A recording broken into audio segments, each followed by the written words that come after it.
மேனஸே இல்ல, அறிவில்ல உங்களுக்குலாம். அனு சாரி அனு. சாரியா? மண்ணாங்கட்டி சாரி இல்ல அனு, நான் சர்ப்ரைஸா இருக்கட்டுமே தான் பறிச்சேன். அடுத்தவங்க பொருளை அவங்க பெர்மிஷன் இல்லாம பிடிங்கி பாக்குறது அநாகரிகம் இல்லையா? வெக்கமா இல்ல உங்களுக்குலாம்? இதனோட மதிப்பு தெரியுமா? சாரி சொன்னா எல்லாம் சரியாயிடாது. முதல்ல நீங்க ஏன் ரூமுக்கு வந்தீங்க? மத்தவங்க ரூமுக்கு வரதுக்கு முன்னாடி கேட்டு வரணும்னு மேனஸ் கிடையாது. டீசென்ட்டா ட்ரெஸ் பண்ணா மட்டும் பத்தாது, இல்ல நல்லா படிச்சிருந்தா மட்டும் பத்தாது. பழக்க வழக்கங்கள்ல கொஞ்சம் நாகரிகம் வேணும். நான்சென்ஸ்.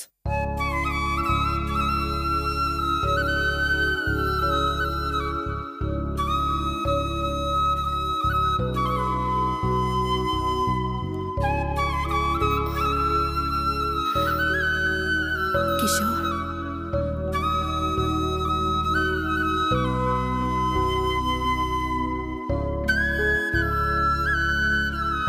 எல்லாரும் ஒரு மாதிரியா இருக்கீங்க. எனி ப்ராப்ளம் அஞ்சலி? அஞ்சலி,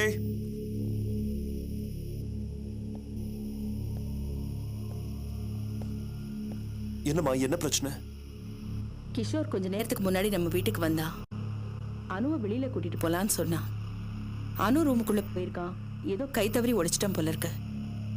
அதுக்கு அனு ரொம்ப டென்ஷன் ஆகி அவனை கண்ணா பின்னான்னு திட்டான். என்னது? அனு கிஷோரை திட்டினாளா? ஆமாண்ணே, ரொம்ப ரொம்ப ஜாஸ்தியா திட்டா. அறிவு இருக்கா, மேனஸ் இருக்கா, என் ரூமுக்கு நீ பெர்மிஷன் இல்லாம எப்படி வரலாம் அப்படின்னு கண்டபடி திட்டானே. பாவம் பா கிஷோர், அவனுக்கு மூஞ்சி செத்து போச்சு. பேசாம வெளியே போயிட்டான். எங்க அனு? அதே விட்டுருப்பா, நீ இன்னும் போய் அனுவை திட்டிடாத. பேசாதம்மா. நீங்க யாரும் அனுக்கு சப்போர்ட் பண்ண வேண்டாம். அனு கிஷோரை திட்டினது தப்பு. அவ யாரு? இந்த வீட்டுக்கு வரப்போற மாப்பிள்ள, அவளுக்கு ஹஸ்பண்டா வரப்போறவ, என்னோட பெஸ்ட் ஃப்ரெண்ட். எப்படி அவ திட்டலாம்? அவகிட்ட திட்டு வாங்குறதுக்கு அவனுக்கு என்ன தலையா இருக்கா? நில்லுப்பா, சொல்றது கேளு. அதே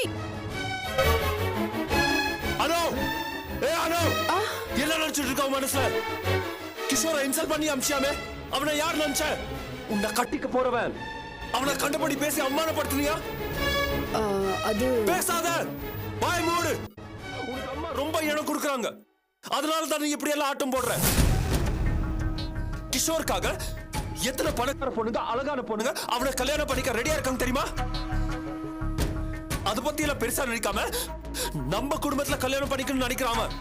அவ்வளவு நல்ல மனுஷனை அவனை எப்படி இந்த மாதிரி எல்லாம் ட்ரீட் பண்ணலாம் நீ? அவன் அப்படி என்ன தப்பு பண்ணா? இதோ பார், இந்த மாதிரி அவன் கிட்ட அலட்சியமா நடந்துக்கிறது இன்னையோட விட்டுரு, புரியுதா? அது போது விடு. அவளே ரொம்ப அப்செட் ஆயிருக்கா. நீ வேற எதுக்கு கிஷோர் கிட்ட இப்படி எல்லாம் பேசணும்? பேசிட்டு எதுக்கு அப்செட் ஆகணும்? ஓகே அதே, கூல் டவுன். பாவம் கிஷோர், வீடு தேடி வந்தவன இந்த மாதிரி எல்லாம் பேசா அவன் மனசுக்கு என்ன ஆகும்? முதல்ல போன் பண்ணி ஒரு சாரி கேட்கணும். ஆண்டி